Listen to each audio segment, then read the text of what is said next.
তারেক রহমান এই এলাকা থেকে বড় হয়েছেন, উনি এই এলাকাতেই ভোটার, তো এই এলাকার সকল সমস্যা উনি জানেন। এখন আপনারা যদি ইনশাল্লাহ ভোট দেন, উনি এমপি হবেন, এবং শুধু আপনারা সৌভাগ্যবান যে আপনাদের যারা ভোট দিচ্ছেন যাকে, তিনি ইনশাল্লাহ দেশের প্রধানমন্ত্রী হবেন। তারেক রহমান এই এলাকা থেকে নির্বাচন করতেছেন, উনি কিন্তু গ্যাসের সমস্যাতে এখানে আছে, উনি এটা ওনার বক্তব্যে বলেছেন। সুতরাং আপনারা যদি ভোট দিয়ে ওনাকে নির্বাচিত করেন আগামী 12 তারিখ, উনি বলছেন খুব দ্রুত সময়ের মধ্যে উনি গ্যাসের সমস্যাটা সমাধান করে দিবেন। তো আগামী 12 তারিখ 12ই ফেব্রুয়ারি নির্বাচন, আপনারা একদম সকাল সকাল নামাজ পড়ে ইনশাল্লাহ আমাদের দলের চেয়ারম্যান তারেক রহমানকে ভোট দিবেন, ধানের শীষকে ভোট দিবেন।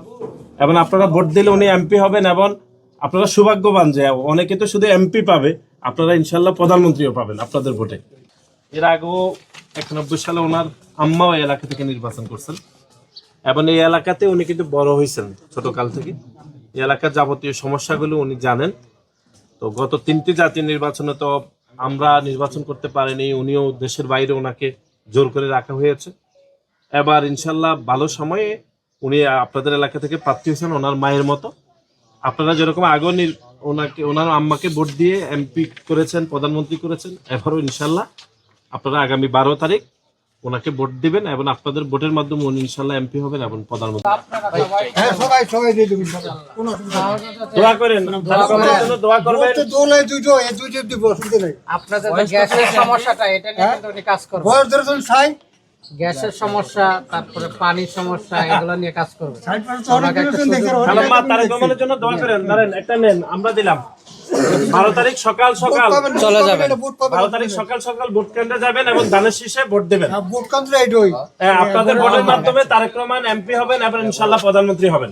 ওদের স্বপ্ন পূরণে পাশে থাকতে পেরে আমরা গর্বিত। জি, আসসালামু আলাইকুম। এই যে এই এলাকা থেকে নির্বাচন করতেছেন আমাদের দলের চেয়ারম্যান জনাব তারেক রহমান। এই এলাকা থেকে এর আগে 91 সালে ওনার আম্মা ইলেকশন করছেন, মানে আমাদের দেশনেত্রী বেগম খালেদা জিয়া।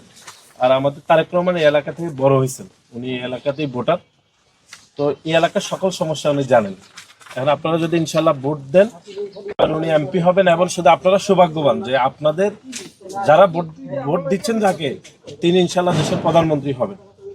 এবং আপনাদের এখানে গ্যাসের সমস্যা আছে, আবাসন সমস্যা আছে, এগুলো উনি ওনার বক্তব্যে বলেছেন, উনি এগুলো সমাধান করে দিবেন। এবং হচ্ছে আরো শিক্ষা প্রতিষ্ঠান, চিকিৎসার জন্য একটা হসপিটাল, সেগুলোর কথা উনি ইনশাল্লাহ বলেছেন। তাহলে আগামী 12 তারিখ সকাল সকাল আপনারা গিয়ে আমাদের ধানের শীষের প্রার্থী জনাব তারেক রহমানকে ভোট দিবেন, এবং আপনাদের ভোটের মাধ্যমে উনি এমপি হবেন এবং ইনশাল্লাহ আপনারা প্রধানমন্ত্রীও পাবেন। ঠিক আছে, ইনশাল্লাহ। আর আরেকটা জিনিস যেটা দেখবেন, আপনাদের জন্য কিন্তু সবচেয়ে বড় যেটা চিন্তা করছেন সেটা হলো ফ্যামিলি কার্ড। এই ফ্যামিলি কার্ডটা পরিবারের যা সবচেয়ে বড় যিনি মহিলা, তার নামে কিন্তু একটা কার্ড করে দিবেন। এই কার্ড করার জন্য কিন্তু কোনো নেতা ফেতা ধরতে হবে না, আপনার ন্যাশনাল আইডি কার্ড অনুযায়ী হয়ে যাবে। আপনার নির্বাচিত যদি হইতে পারে 1 থেকে 3 মাসের মধ্যে 4 লক্ষ পরিবারকে দিবে, ধীরে ধীরে 4 কোটি ফ্যামিলিকে দিবে। এবং এই কার্ডটা যদি আপনার নামে হয়ে যায়, 1 থেকে 3 তারিখের মধ্যে আপনি কিন্তু 2 থেকে 2,500 টাকা পেয়ে যাবেন। এবং 2 থেকে 2,500 চলে যাবে, 2,500 টাকা পাইলে আপনার বাড়তি একটা সুযোগ হলো আপনার সন্তান চাল ডাল নুন কেনার, সন্তানের চিকিৎসা, শিক্ষার ক্ষেত্রে আপনি একটা সুযোগ পাবেন। তা এই জিনিসগুলো আরেকটা আছে স্বাস্থ্য খাত, সেটাও একটা কার্ড দিবে। তারপরে আপনার কৃষি খাত, এই কাজগুলো তিনি পরিকল্পনা করেছেন। এটা হচ্ছে নারীদের জন্য, আমাদের আপনাদের জন্য ফ্যামিলি কার্ড, এটা খুবই গুরুত্বপূর্ণ। এটা আপনার কারো কাছে যেতে হবে না। শেষ করতে গিয়ে আমার দুইজন মামা শ্বশুর মারা গেছে, আমরা ছোট থেকে ধানের শীষ। জি, তাহলে 12 তারিখ সকাল সকাল ইনশাআল্লাহ ভোট কেন্দ্রে যাবেন। আপনার কাছে চাচ্ছি না, আপনিও যেন সবাইকে যেন বলতে বলবেন, সকাল সকাল বলবেন, এটা বলবেন, কারণ আপনাদের প্রচারণা সবচেয়ে গুরুত্বপূর্ণ।